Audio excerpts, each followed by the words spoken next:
comic going up on stage is by far the youngest student I've had the privilege of teaching. Put your hands together, my man, Taylor Llamas!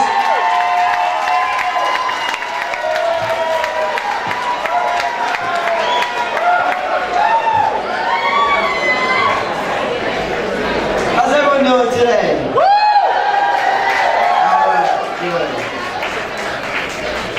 Alright. Amanda knocks somebody off in Italy and then becomes Seattle's best. Only in America can a murderer become a celebrity. But aside from her, women all over the world in this country are getting battered and beaten by society. They're getting their boobs done, their fat sucked, their stomachs tucked, and their eyebrows plucked just to get fucked.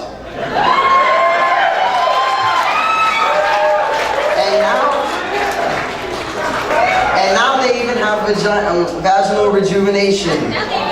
And yet they still don't have penis enhancements. I'm not saying that I would need one, but how do you think guys like my dad and most of your husbands feel?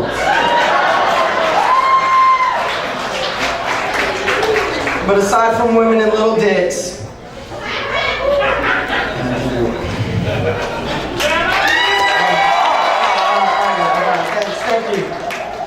I'll tell you guys a little bit about my family.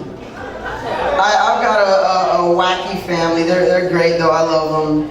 And the other day, I was with my grandparents. I just go over every now and then and spend some time with them. And I went to the park with my grandfather.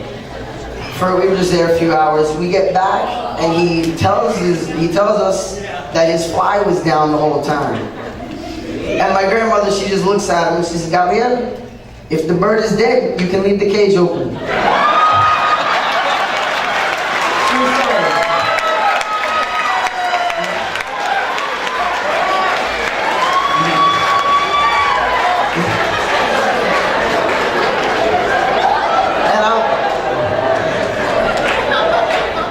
I've got an Uncle Chuck, a man that nobody can accuse of not carrying his own weight, because he carries his own weight, and his wife's, and his children's.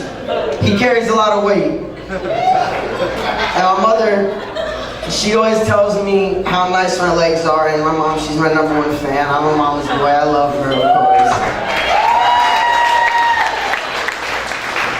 And I asked her, oh, who else in the family had nice legs? And she said, well, aside from your father, your grandfather did, and your Uncle Chuck has nice, strong legs. And I say to her mom, yeah, no shit. He needs strong legs to lug his big ass around all day.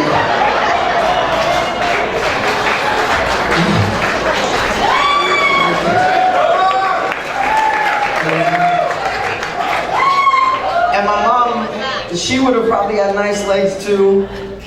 NYPD used to flail her legs around to subdue criminals back in the day. My mother was born with club feet.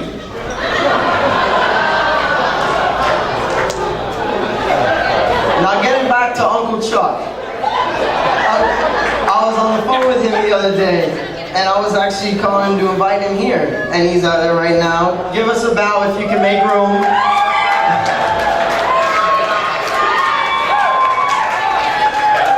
I was on the phone with him, and after the conversation, he said, all right, well, I gotta get rolling. Uncle Chuck, how else are you supposed to get around? By the way, I'm just kidding about my Uncle Chuck. He's in great shape for a beach ball. As a matter of fact, the few times we've been to the beach, kids, we always get like 2 or 3 kids that run behind him and try batting him towards their friends. And it can't help matters that his bathing suit is red, yellow, orange, blue, green, and white. And speaking of green and white, how about those Jets? Alright.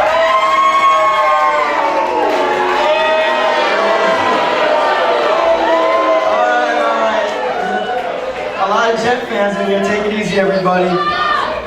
Last week, we got the opportunity to squish the fish, and this week we zapped the Chargers. But back to those sorry Dolphins.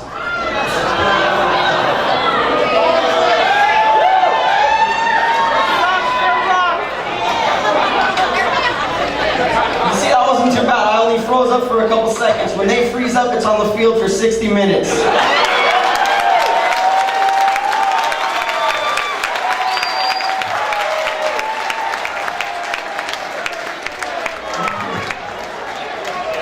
The NFL lockout is over. Somebody should really consider telling these guys that these games actually count. Suck for luck? I don't think so, they just suck. Tony Sperano should do what Rex Ryan does and suck on toes instead of on the field. But aside from my love for the Jets, I love New York just as much. And like any other amazing place in the world, there's many good and bad things about it. Well, only a few bad things. One of which being those curly fry sideburn wearing Jews that swarm the city. And last summer, I was in New York. I was taking the train down to Brooklyn, and for those of you who don't know New York, that's about like an hour ride in a little tin box. And I sat near a flock of Hasidic Jews, and when I got home to tell my mom the story, she said, no, it's pronounced Hasidic, not Hasidic. And I told her, I just looked at her, I said, Mom, listen, I had it right, trust me. I sat near these guys for an hour, and that smell burned every fucking hair out of my nostrils. Thank you guys, that's all my time. Thank you, family, friends, everybody in my hair, I love you all. Here we go one more time. Taylor, one more time. Here we go for Taylor.